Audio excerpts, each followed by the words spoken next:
I used to suffer from migraines. Not headaches, not bad headaches, not even severe headaches. Migraines.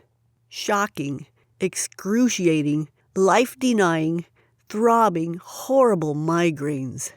The kind of pain that frequently made my eyes water, if not cry. The kind of pain that drove me to my bed, my place to hide away, to escape from the world and soak in the torment that was my regular migraine attack. My migraine history wasn't much different from many other people's. They started off bad, then over time they got worse. At first, they were throbbing pains on one side of my head.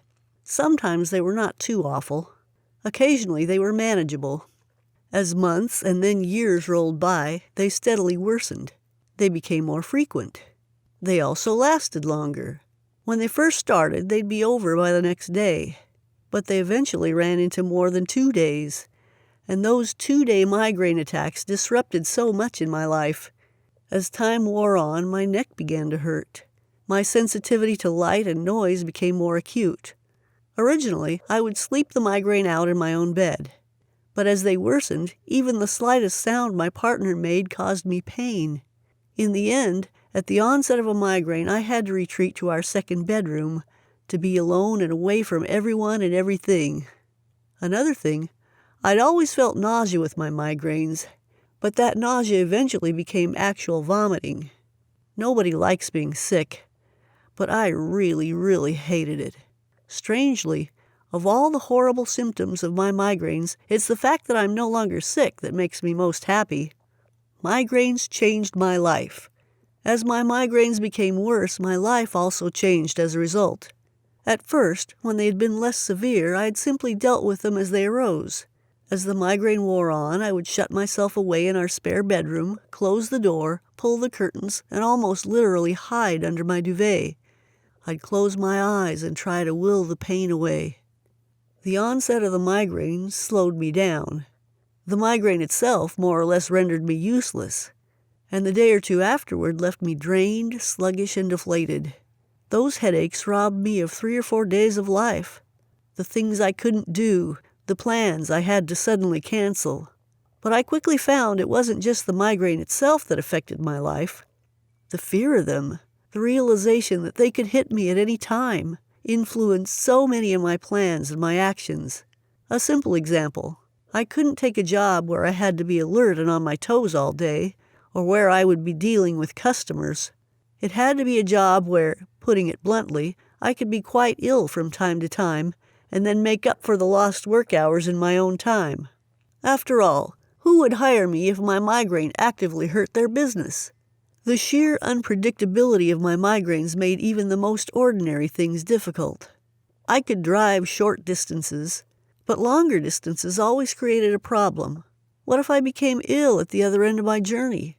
Who would I call to pick me up? And my car?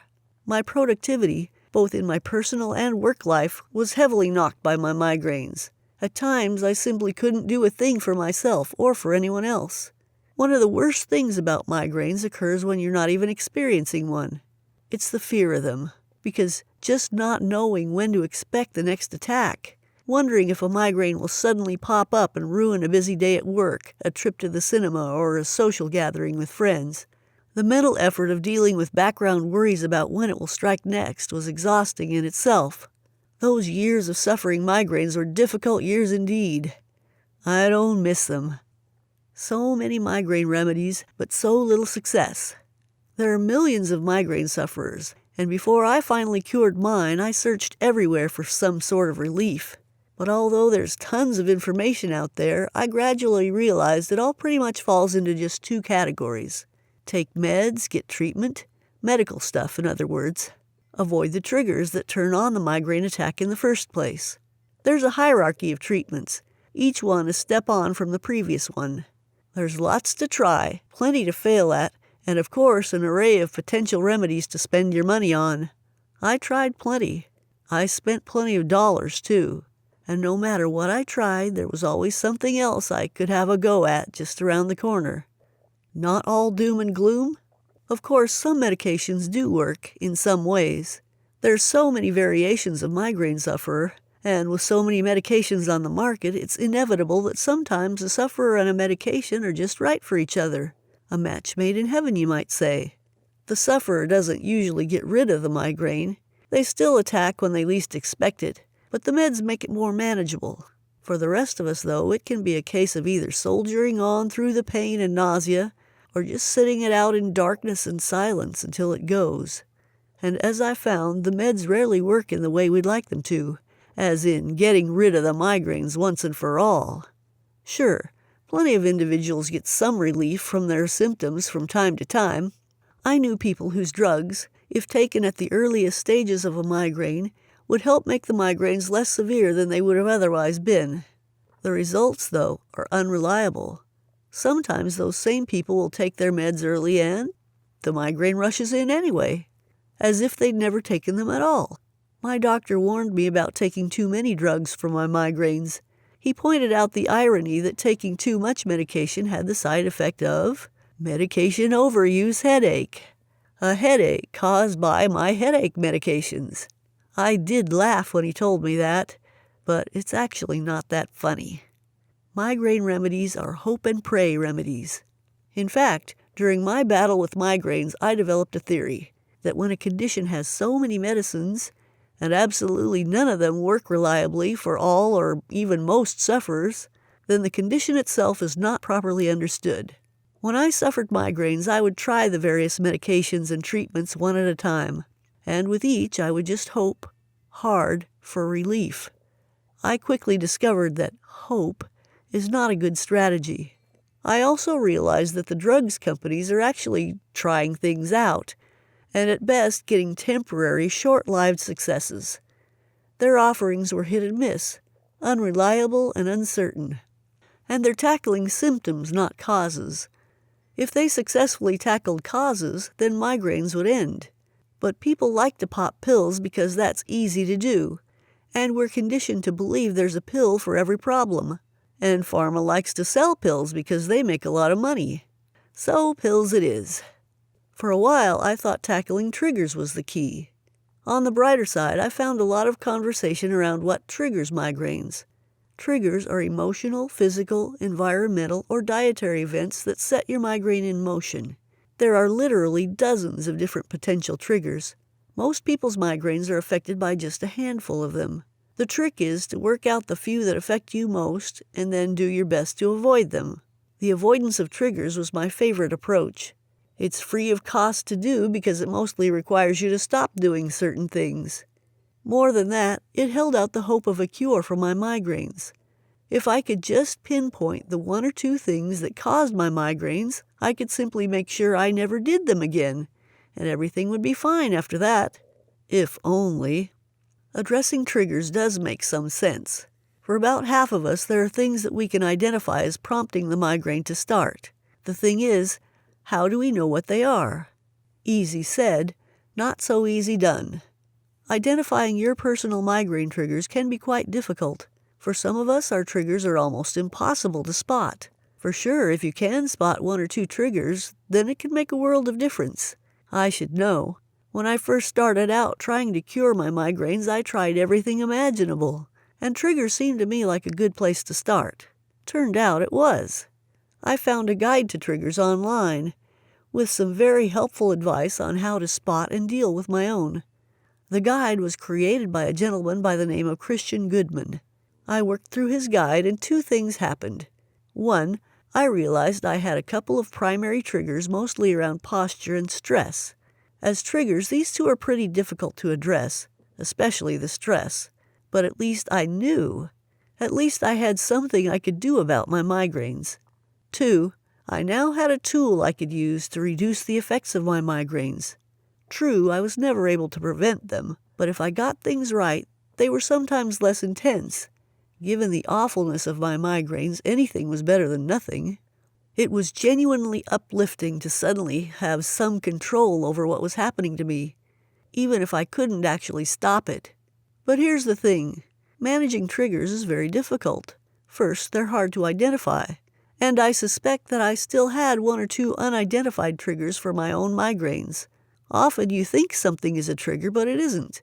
It's actually just a symptom. Then some triggers are just very difficult to manage.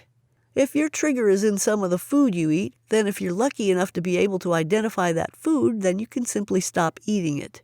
It's more difficult if it's a whole food group, dairy, say, or wheat, but it's still doable. You can cut these things out. But what if your trigger is something harder to get a hold of, more difficult to properly address? Background stress, perhaps. Nervousness. Low mood. Energy loss. This kind of stuff is normal. It's part of everyday life. For everybody who has a job or a family, or a job and a family, for some people a level of anxiety or stress is just their normal default state. It's part of their makeup. For almost everyone, we find that such triggers are a common part of our lives at some point. Whenever things get tough, when we work harder than usual, or when we miss out on some sleep, that's when the trigger comes into play. Managing them is extremely difficult. But triggers are part of a dangerous migraine myth. The medical profession is united in one thing. They admit they don't properly understand the causes of migraines. Almost everything that's ever said about migraines in the medical press has nothing to do with curing the migraine itself. We talk about triggers, and managing them can help. We talk about meds. They're expensive but have some beneficial effects sometimes for some people. But meds deal with a migraine that's either about to happen or is in full flow. Meds are usually too late. And triggers, which are good to identify and are where most people's hopes lie, are not the actual cause of migraines. Let me repeat that, because too many people think that if they get rid of their migraine triggers, then they've tackled their migraine's cause. Triggers are not the cause of your migraines. Here's a way of thinking about this that makes it clear. Why can some people drink a bucket of coffee and feel nothing, while someone else drinks a cup and suffers 72 hours of migraine hell? How come Bob gets exhausted after a couple of stressful days at work but recovers after a good night's sleep, but John, who works with Bob and had exactly the same experiences, goes home to wild thumping head pains, ghastly light sensitivity, and vomiting? How come Bob is refreshed the next day while John has to shut himself away for 48 hours to cope with his blisteringly painful headaches? It can't be the triggers. Can it? Both had exactly the same experience at work. Both came home tired and stressed. So both had the same triggers. Yet one is fine the next day while the other has severe migraines. There must be something else at work here. If you read Christian Goodman's trigger guide that I mentioned a moment ago, you'd realize that migraine triggers are everywhere. They are food triggers, psychological triggers, dietary triggers, environmental triggers, endless triggers for migraines. Most of life is a migraine trigger. We all encounter migraine triggers almost every day of our lives. Yet only some of us actually get the migraines. I used to get migraines regularly. You still do, I'm guessing. But my sister doesn't get them. My best friends don't either. My boss never has a headache, let alone a migraine. They all experience many of these typical migraine triggers, though. Migraine triggers without the migraine. What on earth is going on here? The answer is this. The triggers aren't your migraines. They aren't even the cause of your migraines. If you think they are, then you've been duped. Consider this. The trigger is triggering something, isn't it? So if we address that something, aren't we getting to the root of the problem? I think so. Actually, no. I know so. Why do I say this with such certainty? Because I found out something a short while ago. Something that I was able to make use of to put paid completely to my migraines. It's not exactly a secret because so many people do it now, but it's not widely publicized by the medical industry. You want to know why? Here's a clue. It doesn't require meds, potions, or surgeries. It doesn't cost a penny to do it. There's nothing for sale. Let me tell you about it. The missing link. What cured my migraine forever. Notice I say cured. Not reduced, or helped, or made it a little better. Maybe what I learned will only reduce your migraines. I'd have been happy with that, but it ended my migraines. I haven't had one for 14 months and counting. For me, this revelation has been one of the best things that ever happened to me. Here's what happened. As I mentioned earlier, I had been using a guide written by Christian Goodman to identify my migraine triggers. And it had certainly helped. I narrowed down several psychological and one possible dietary factor, some types of cheese, that seemed to set off my migraines. By addressing those factors, I managed to reduce the severity of some of my migraines. I still got them, but sometimes they were noticeably less intense than normal. I was grateful for that. Better still, my recovery was quicker. I previously had migraines up to 2 days at times. What I learned from Christian's guide made sure I never got a 2-day migraine again. That guide is no longer available, but you can still get it directly from Christian. I'll tell you how shortly. It won't cost you anything either. But then, along came something astonishing. One day, Christian contacted me and asked me if I would be part of a small trial group for some exercises he'd developed. These exercises weren't your usual keep fit kind of movements. They were designed to tackle migraines at their root cause. Christian told me that the intention wasn't to relieve migraines but to eliminate them, to get rid of them once and for all. There were no drugs involved, nor did I need to go to a gym, a therapist, or buy special equipment. None of that. He asked me would I like to take part in the trial. Of course I would. Before he sent me my initial instructions, he told me what the thinking was behind these new exercises. I was absolutely astonished by what I heard. First, Christian explained how migraines worked, discovering the bit in the middle. The detail that matters is easy to understand, and it's this. A migraine is the end result of a very short chain of events. It's a sequence, basically. And at its simplest, here's how the sequence works. Trigger, thing that gives you the migraine, migraine. The trigger affects something in your body, and it's that something that causes migraine pain. The trigger is the agent, not the cause.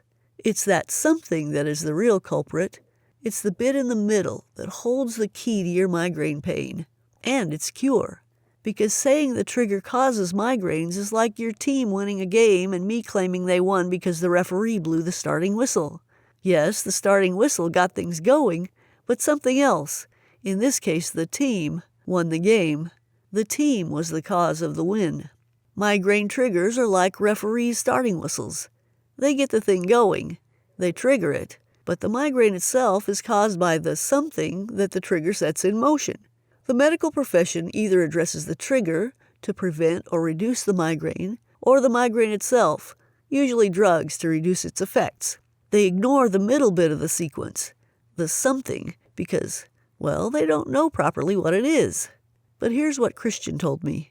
He explained that oxygen therapy had been tried out for people suffering very severe headaches, migraines included, and that the therapy had some notable successes. The therapy hadn't cured the migraines, but given an oxygen canister and a mask, patients in the middle of a painful migraine experienced genuine improvement in their condition. The improvements were quick, although disappointingly short-lived. But what Christian spotted was that migraine might simply be caused by lack of oxygen getting to the brain. If that's so, then if you tackle that before a migraine even started, then haven't you just cured migraines? Not reduced it or improved it, but cured it. Now, doctors already had oxygen deprivation on their list of suspects for migraines. There was already a suspicion that a shortage of oxygen to the brain was a cause of migraine. The experience of people directly inhaling oxygen at the point they were suffering migraines strongly supported this theory. And migraine forums contain stories from people who say that if they go running very fast at the onset of a migraine, then they can head off its worst symptoms and perhaps not have such a painful episode. Running pumps blood hard around your body and into your brain, and with that blood comes lots of oxygen. So Christian wasn't claiming to have invented the migraine cure he now wanted me to try out, but he explained it to me this way. If oxygen was reaching my brain in sufficient quantities naturally, before there was a sign of a migraine, then doesn't the problem of oxygen deprivation disappear? If your brain was always getting its supply of oxygen naturally, then the cause of my migraine, lack of oxygen to the brain, is gone. Isn't that why some people get migraines and others don't? Because some people have healthy supplies of oxygen getting to their brains while others don't? Christian thought so. As it turned out, I believe he was right. But do we really need oxygen tanks and masks to oxygenate our brains? Do we have to run fast around the track in order to head off a migraine attack? No, thankfully we don't. Sure, oxygen tanks and running are both ways of getting oxygen to the brain, but if the oxygen is already there, then they aren't needed. And that's where Christian's program comes in. Christian told me about the ways in which oxygen is prevented from properly reaching the brain in our everyday lives. He was surprised to discover that the causes of this are varied but well understood. There's no mystery to any of this. 2 + 2 = 4. All he did was link it together. If specialists suggest that migraine agony is caused by lack of oxygen to the brain, and the causes of lack of oxygen to the brain are pretty well understood, then doesn't solving the oxygen to the brain problem also cure migraines? Christian answered this with a yes, and his uniquely simple migraine program was born. And the program is indeed very straightforward. It's just a set of movements that you perform at home. I tried them out, all of them, and they worked. And here's how. So, how did they work? Was this some kind of magic? Some sort of secret exercise discovered by ancient wise men deep in some South American jungle? No, not at all. This is what I learned from Christian. Our brains need a lot of oxygen to function properly. Some 40% of our oxygen intake goes straight to the brain, or it does if you're healthy. Oxygen arrives at the brain in the same way that it arrives at any of our body's organs. It's carried there by our blood. Many leading migraine specialists believe that migraine headaches are caused by a restriction of the blood supply to the brain. Restrict blood to the brain and you've restricted oxygen to the brain too. Oxygen deprivation in the brain is a serious matter, and the body takes it very seriously indeed. It rushes blood to the brain, and so we experience a sudden and rapid increase in blood pressure inside the head. And that's where the pain comes from. It's as if your brain is literally swelling up against the inside of your skull trying to burst out, which I remember clearly as being my experience of migraine pain. Every pulse of my heart felt like a shock wave blasting through my skull, so painful that it made me wince. Specialists have known this all along. None of this is new. What Christian has done is simple but very, very effective. He's linked the medical facts and addressed the cause of the low oxygen. Again, low blood oxygen has a number of causes, most of which are fairly well understood. In a nutshell, we don't breathe in properly. We don't breathe out properly. And the air we do get into our lungs doesn't adequately get to our organs and brain. Again, this is all medically verified. Here's what happens. We don't breathe in properly. I must admit I initially found it difficult to believe I wasn't breathing properly. It's such a natural thing to do. How can I be doing it wrong? Turns out that millions of people simply don't breathe in deeply enough to inhale sufficient oxygen to meet their body's needs. There are 2 reasons for this. First, too many of us sit down way too much. At home, at the office, in cars. Sitting for extended periods is now widely regarded as almost deadly to our health. Amongst many other downsides, it causes our posture and breathing infrastructure to weaken and sag due to lack of proper use, which physically ruins our ability to take in large, healthy lungfuls of air. Second, modern life brings its own stresses and strains. Long hours, tight schedules, family responsibilities, job demands, not enough sleep, money concerns, all the usual stuff. And when we're worried and tense or worn out and sleepy, then we naturally breathe in less deeply. Our bodies are more tense and our breathing is medically proven to be less efficient. We mostly don't notice this happening to us, but this is exactly what is happening.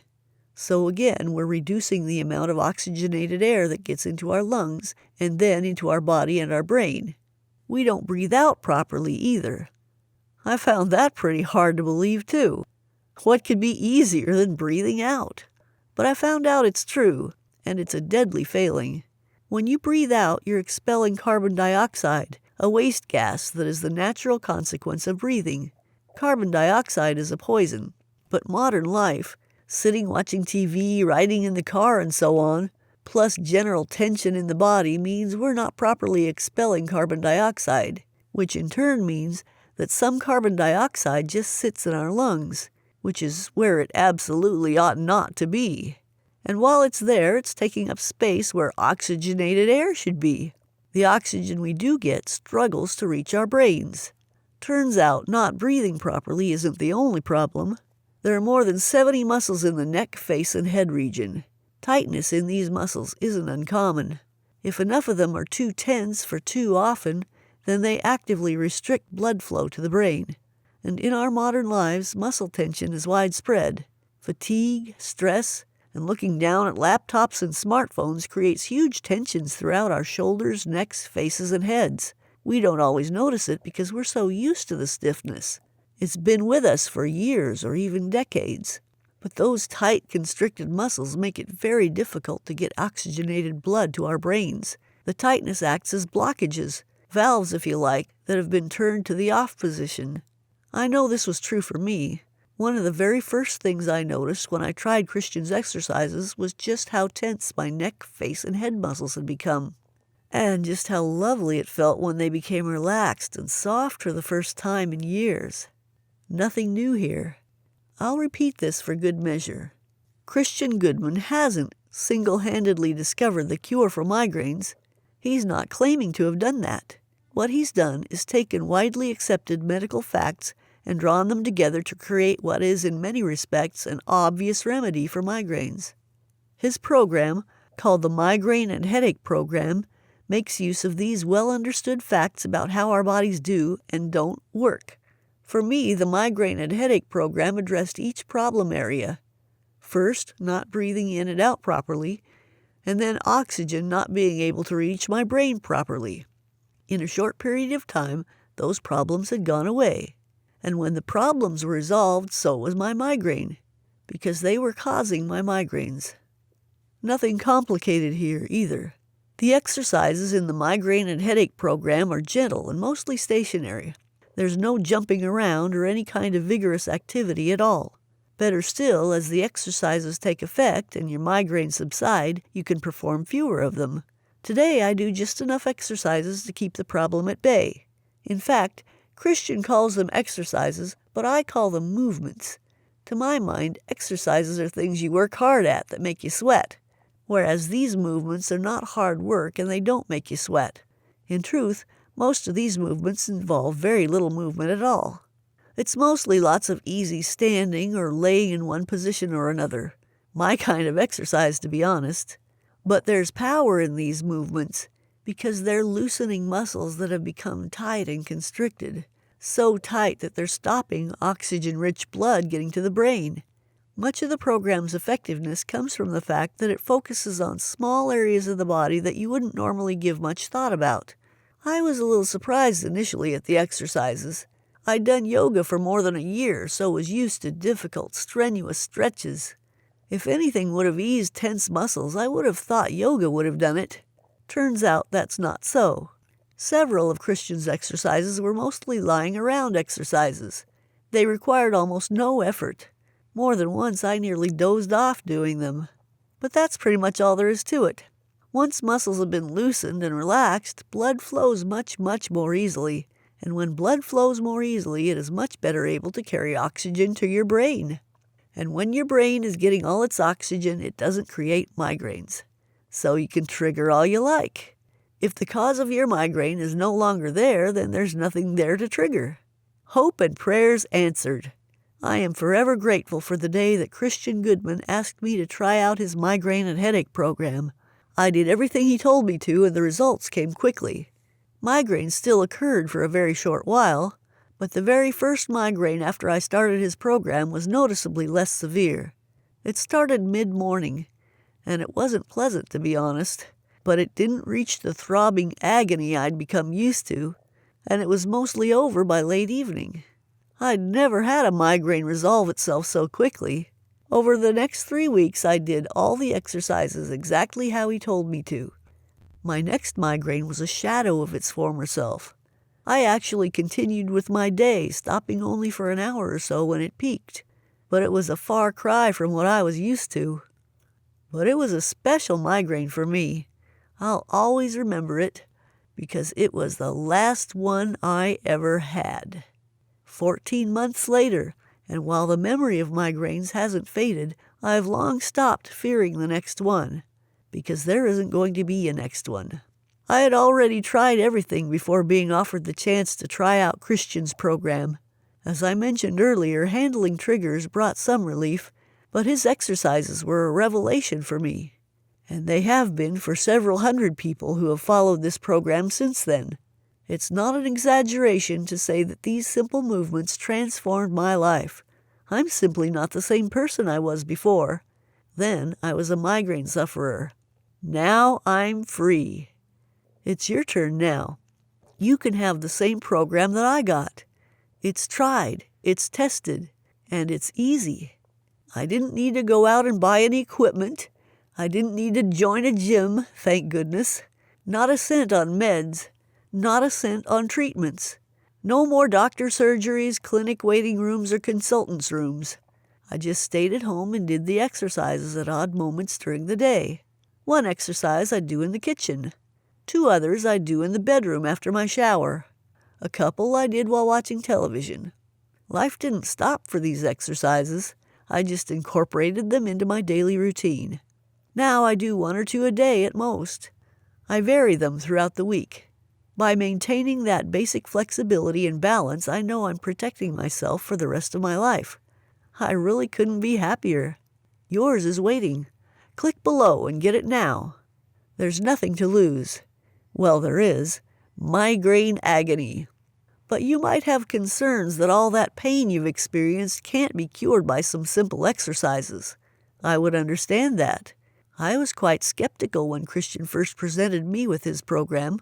Over time, I'd spent way more than $3,000 on a variety of medications, adjustments, and other treatments just to cope with my migraines.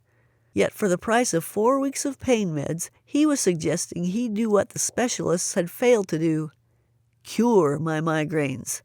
I believed in him because his triggers guide worked so well, but even so, it was a bit of a stretch. Of course, now I know that all along he knew what he was doing, because his remedy was neither made up or invented by him. It was, in fact, a scientifically valid approach to addressing migraine pain. What Christian has done is put his remedy into a clearly explained and easy-to-follow program. Everything you need is in the guide. It'll work. If within 60 days of purchasing the program you are not rid of your migraine misery, then he'll give you your money back. No questions asked. You have absolutely nothing to lose. Something extra. I told you earlier that I first heard of Christian Goodman when I bought his Migraine Triggers Guide. Following his advice, I uncovered at least 2 major triggers for my migraines, and probably a third: cheese of all things. Managing those triggers helped me reduce my migraine attacks from 2 days or more to little more than a day, and their intensity reduced with it. You might want to address your triggers while you wait for the migraine exercises to take effect. The guide cost me $97. Today you can have a copy for free. It'll come automatically when you order your copy of the Migraine and Headache program. This is a limited offer. Best to act now so you don't miss out. So, how about you? I don't know how long you've suffered with your migraines. Maybe it's reached the point of being truly awful and life-destroying. Possibly, like I once was, you are fearful of the next attack, anxious about how it will disrupt whatever you're doing at the time, nervous about how you'll cope. But hopefully it hasn't reached that stage yet, which means you can tackle it before it does. Get your copy of Christian Goodman's Migraine and Headache program now. It costs the same as a typical month's migraine meds, but works forever. And unlike your meds, this program comes with a 100% money-back guarantee. Click the link below to get your guide and your free bonus trigger guide. Nothing will change until you get Christian's guide, but when you do, then it can all change. And it can change quickly and beyond recognition, as I found out for myself. Remember, these exercises are devised around sound medical principles. There's nothing mysterious about them, but the effects are truly out of this world. Your copy of the guide is here, and you'll get Christian's Triggers bonus too. It will be with you in minutes, so click the link below to not miss out. You've tried the standard remedies, and my guess is they're having little effect or no effect. Certainly they're not doing the job you want them to do. You wouldn't be here searching for migraine remedies if you were truly satisfied. And that's the experience that too many of us have. That's how it was for me once upon a time. But I had a stroke of luck and found my lifelong cure. Let's see if it's your lifelong cure too. Get the program now. Get the bonus now. And get your money back if they don't work. You deserve this. You need it. Putting it off won't solve a thing. Be good to yourself. Click below and start your recovery from migraines.